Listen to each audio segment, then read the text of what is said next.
రెప్పపాటు కాలంలో ఊళ్ళో ఎవరన్నా బాంబు వేల్చిరా ఏంది ఏం కథ వా మా కింద మీద ఈ గందరగోళం పడ్డారట ఒక ఊరోళ్ళు. అసలు ఏం జరిగిందంటే ఇక చూడు.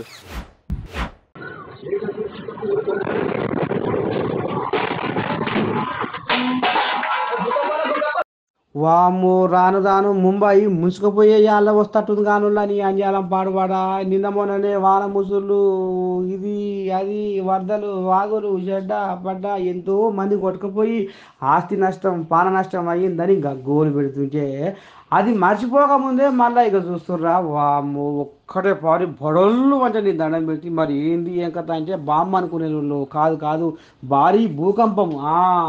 ఇక జనాలు మొత్తం సర్వతాపాలు మొత్తం బయట ఎత్తేసి ఒకటే ఉరుకుడు వచ్చే వచ్చే సచ్చే సచ్చే వచ్చరా పాయరా ఉరకరా అనుకుంటా ఈ రకంగా బజార్ల పొంటి ఉరుకులో పెడుతురట జనాలు. హబ్బరకుండా ఈ భూకంపం చల్లకుండా ఇక అంటారు చూడు ఎవరి మంద మీద పిడుగుపడ్డట్టు మళ్ళా ముంబై మీదనే మొత్తం ఇక ఇదే పని పెట్టిండులా శనిదేవుడు చల్లకుండా. శనిదేవుడు మొత్తం మీద ముంబైని పగబట్టిడుగా.